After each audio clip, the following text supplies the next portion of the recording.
آج اسٹیبلشمنٹ کے وفادار کو وفادار کہا جاتا ہے اور پاکستان کے وفادار کو غدار کہا جاتا ہے۔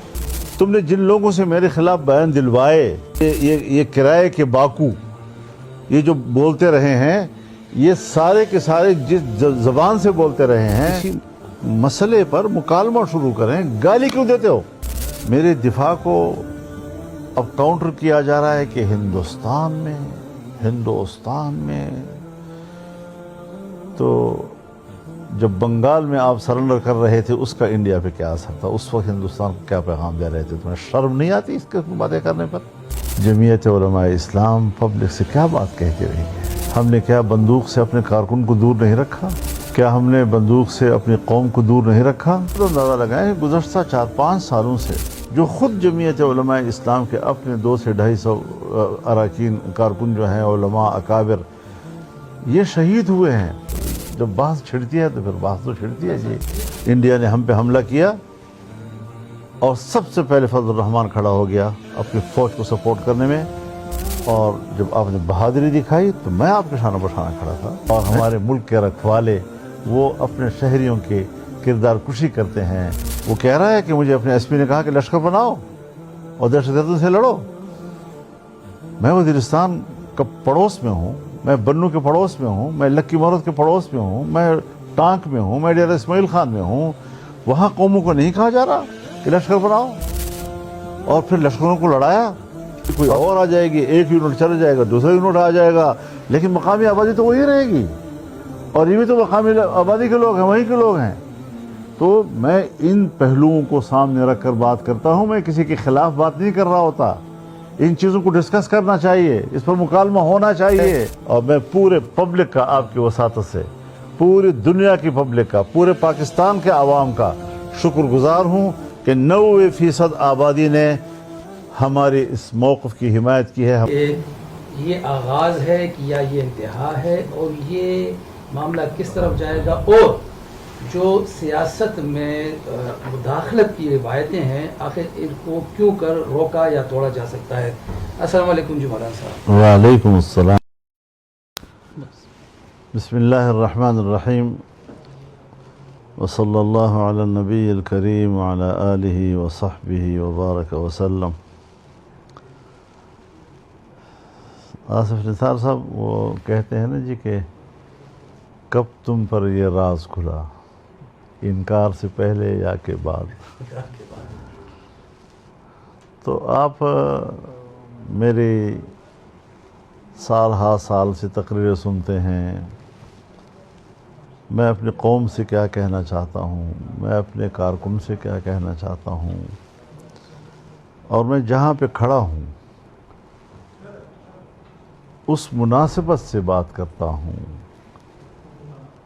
اگر میں اپوزیشن میں ہوں تو اپوزیشن مستقل ایک پلیٹ فارم ہے، جمہوری، پارلیمانی، آئینی، قانونی، اور اس پلیٹ فارم سے میری کیا ذمہ داری بنتی ہے، میں قوم کو کیا کہوں، میں اپنے کارکن کو کیا کہوں، یہ تمام تقریریں میری اسی حوالے سے ہوتی ہیں اور رہی ہیں۔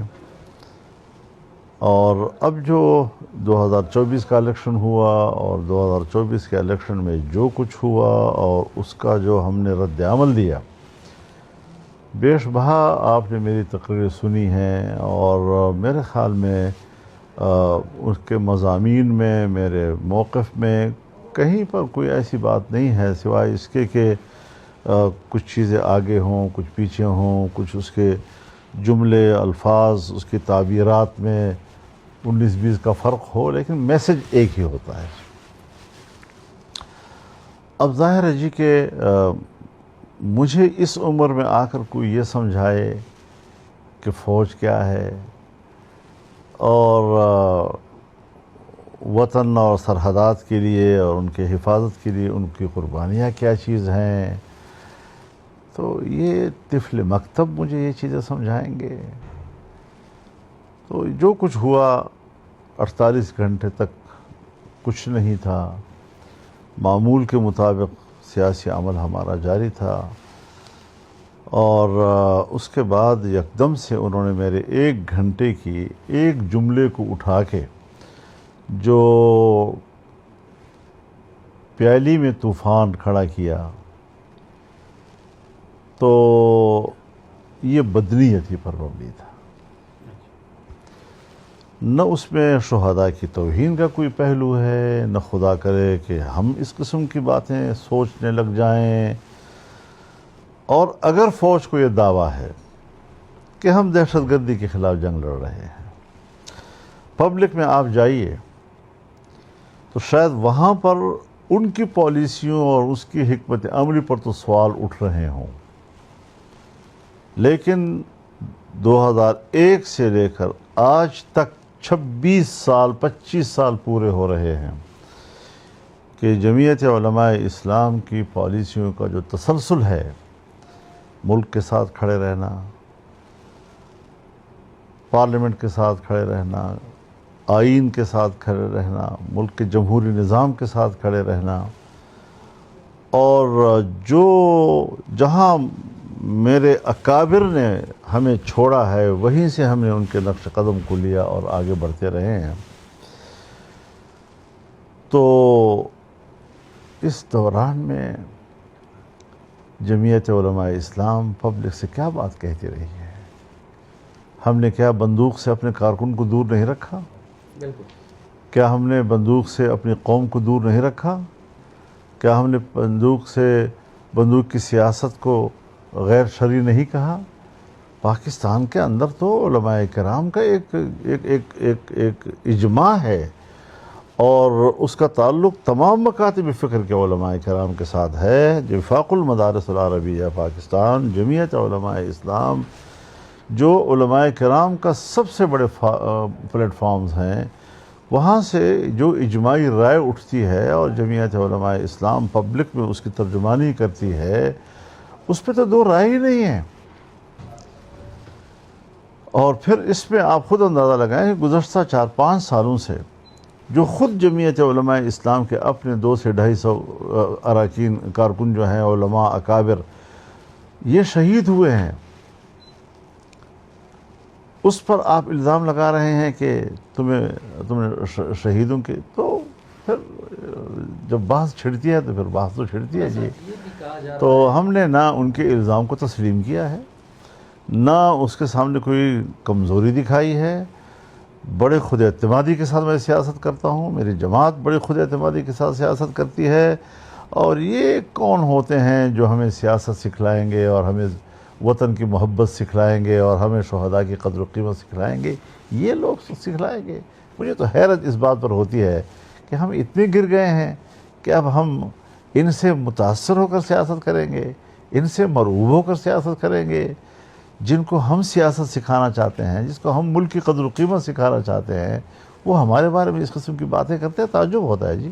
ان حلقوں کا یہ کہنا ہے کہ جی مولانا صاحب کی تقریر سے جو بھارتی میڈیا ہے وہ لوگ بڑا فائدہ اٹھا رہے ہیں، وہ چیز کو پھیلا رہے ہیں، تو کیا ہمارا اپنا بیانیہ، سرکاری بیانیہ اتنا کمزور ہے کہ وہ ایک تقریر کے ایک جملے سے سارا بدل جائے گا؟ دیکھیے، بات یہ ہے کہ میں اپنے ملک کے اندر کو دیکھتا ہوں، اگر میرے بیانیے مجھ پر غلط ایک الزام لگا کے مجھے ایک ابتلا میں مبتلا کرنے کے بعد جب میں نے اس کا دفاع کیا، میرے دفاع کو اب کاؤنٹر کیا جا رہا ہے کہ ہندوستان میں تو جب بنگال میں آپ سرنڈر کر رہے تھے اس کا انڈیا پہ کیا اثر تھا، اس وقت ہندوستان کو کیا پیغام دے رہے تھے؟ تمہیں شرم نہیں آتی اس قسم کی باتیں کرنے پر؟ خود کو ٹھیک کرو، اور جو آپ ٹھیک ہوں گے تو قوم آپ کو مبارکباد دے گی۔ انڈیا نے ہم پہ حملہ کیا اور سب سے پہلے فضل الرحمان کھڑا ہو گیا اپنی فوج کو سپورٹ کرنے میں، اور جب آپ نے بہادری دکھائی تو میں آپ کے شانہ بشانہ کھڑا تھا، میں نے آپ کو تنہا تو نہیں چھوڑا۔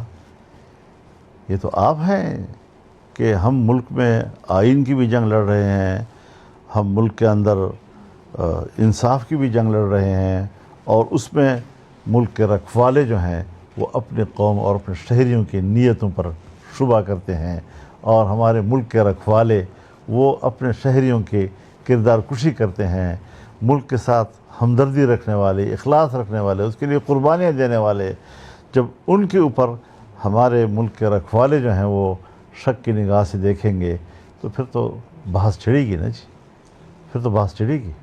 مولانا صاحب وہ کہتے ہیں کہ اب وہ یہ کہہ رہے ہیں کہ جی ہم نے تو کسی سے نہیں کہا کہ آپ لشکر بنائیں، بلکہ یہ لشکر بنانا تو اگر آپ اپنی حفاظت کے لیے گارڈ رکھتے ہیں تو کیا ہوا ہے؟ یہ تو ہر کوئی بینک کے باہر بھی، عمران صلی اللہ صاحب فرماتے ہیں کہ بینک کے باہر لوگ گارڈ رکھتے ہیں تو اس کا مطلب لشکر تو نہیں ہے۔ واقعی کوئی ایسی چیز تھی کہ انہوں نے لوگوں کو لشکر بنانے کا کہا ہے؟ دیکھیے آصف نثار صاحب، آپ پشاور کے رہنے والے ہیں، پرسوں ترسوں کے آپ اپنی صوبائی اسمبلی کے ایک صوبائی اسمبلی کے ممبر جو دیر سے تعلق رکھتے ہیں، ذرا اس کی تقریر سنیے، وہ کیا کہہ رہا ہے؟ ہمایوں خان وہ کہہ رہا ہے کہ مجھے اپنے ایس پی نے کہا کہ لشکر بناؤ اور دہشت گردوں سے لڑو۔ میں وزیرستان کا پڑوس میں ہوں، میں بنو کے پڑوس میں ہوں، میں لکی مورد کے پڑوس میں ہوں، میں ٹانک میں ہوں، میں ڈیرہ اسماعیل خان میں ہوں، وہاں قوموں کو نہیں کہا جا رہا کہ لشکر بناؤ، اور پھر لشکروں کو لڑایا، اور پھر ہمارے وہ قومیں، وہ برادریاں جو معتبر برادریاں ہیں، انہی دہشت گردوں کے ساتھ بیٹھ کر ان کو جرگے کرنے پڑے، جن کو آپ ملک دشمن کہتے ہیں، جن کو آپ نے خوارج کہا، جن کو آپ نے ملک دشمن کہا، جن کے خلاف آپ نے جہاد چھیڑا ہوا ہے، آپ جنگ لڑ رہے ہیں۔ جب عام لوگ ان کے ساتھ نبرد آزما ہوئے تو وہ اتنے مجبور ہو گئے کہ بالآخر ان کے ساتھ ان کو جرگے کرنے پڑ گئے۔ اس ملک کے اندر آپ دیکھ رہے تھے، تمہاری ناک کے نیچے سارا کچھ ہو رہا تھا جی۔ اور جب بنگال میں جنگ چھڑ گئی تو وہاں لشکر نہیں بنے؟ جماعت اسلامی کے البدر اور الشمس یہ لشکر تھے جو پبلک کے صفوں سے اٹھے نوجوان، اور وہ آپ کے ملک کے فوج کے ساتھ شانہ بشانہ لڑ رہے تھے۔ آپ تو سرنڈر کر کے آ گئے، 93,000 لوگوں کو قیدی کروایا، ذوالفقار علی بھٹو نے اس کو رہا کروایا، واپس آئے، اور آج بھی جب تک حسینہ واجد کی حکومت تھی، عوامی لیگ کی حکومت تھی، جماعت اسلامی کے لوگوں کو پھانسیاں نہیں مل رہی۔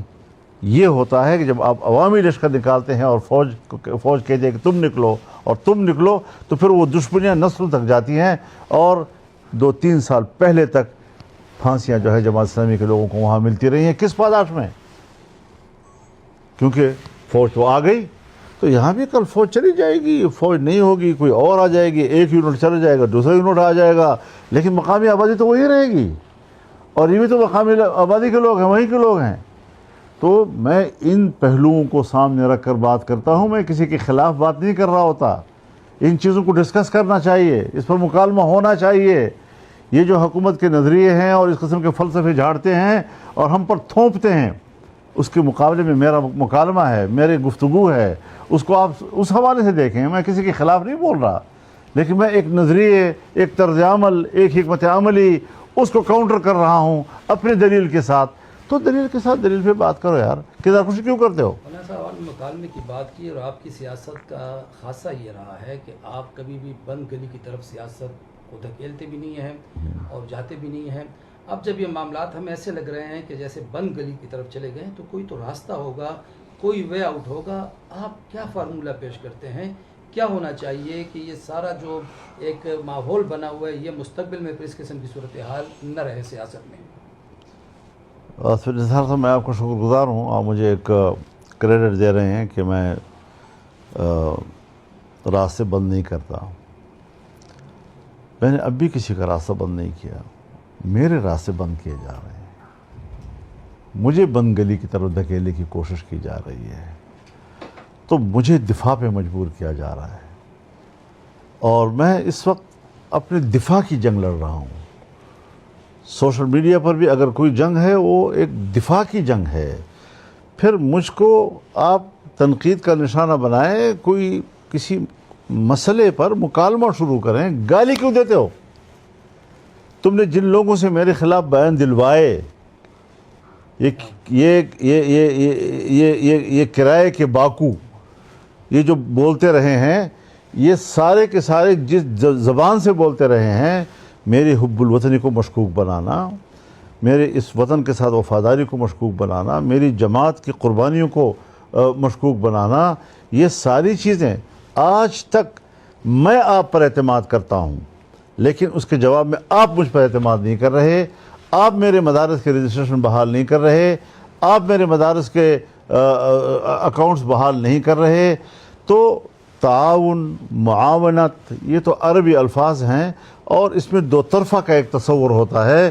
یہاں ایک طرفہ طور پر ہم آپ پہ اعتماد کر رہے ہیں، ہم آپ کو ملک کا دفاع بھی کر رہے ہیں، ہم آپ کے شہداء کا احترام بھی کر رہے ہیں، اور آپ کی طرف سے مسلسل شکوک، شبہات، کبھی کردار کشی، کبھی کچھ، تو ہم تو پگڈنڈی پہ سفر کر رہے ہیں۔ ادھر جاتے ہیں تو بھی موت، ادھر آتے ہیں تو بھی موت، ایک طرف جان کا خطرہ، ایک طرف سیاسی موت کا خطرہ۔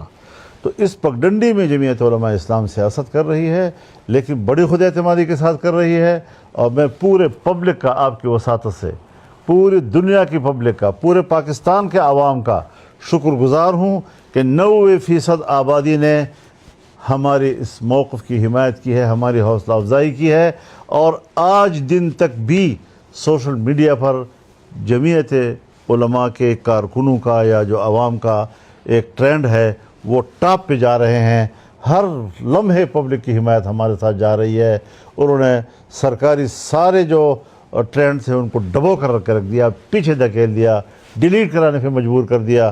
یہ ہے وہ حق کی آواز جس کو غائبانہ طریقے سے ایک سپورٹ مل رہی ہے، اور جب اس قسم کی سپورٹ ملتی ہے جہاں ہمارے پاس کوئی فنڈ نہیں ہے ڈیجیٹل میڈیا کے لیے، 1 روپیہ کا فنڈ میرے پاس نہیں ہے ڈیجیٹل میڈیا کے لیے، اور ان کے ہاں اربوں روپے جو ہے وہ مختص کیے جاتے ہیں اس کام کے لیے سرکار کی سطح پر بھی، اور وہ بھی فیک آئی ڈیز پہ۔ جی بالکل، فیک آئی ڈیز کو چلانے کے لیے اور ہمارا جواب دینے کے لیے اربوں روپے جو ہے مختص کیے جاتے ہیں۔ ان فقیروں نے خالی جیب ان کا مقابلہ کیا ہے، اور یہ دلوں کو پلٹنے والا اللہ کی ذات ہے۔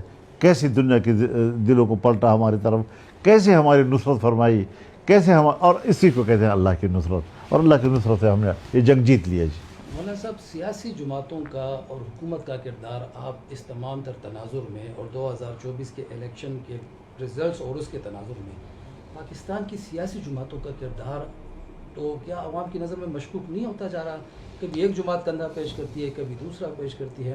سیاسی جماعتوں کے لیے آپ کیا رائے عمل تجویز کریں گے کہ مستقلاً اس یہ تو حضرت ہمارا یہ ہمارا المیہ ہے، اس میں کوئی شک نہیں، یہ ہمارا المیہ ہے کہ ہر مارشل لا کو اور ہر ڈکٹیٹر کو سیاستدانوں نے کندھا فراہم کیا ہے، اور ایک لمبی تاریخ ہے۔ 58 سے مارشل لائیں لگی ہیں، اور اس سے پہلے نیم مارشل لائیں لگی رہیں، اور ہمارے سیاستدانوں نے ہی جاگیردارانہ سیاست، سرمایہ دارانہ سیاست، اور ان طبقوں نے ان کو سہارے بخشے ہیں، اور آج بھی کوئی فرق نہیں آیا۔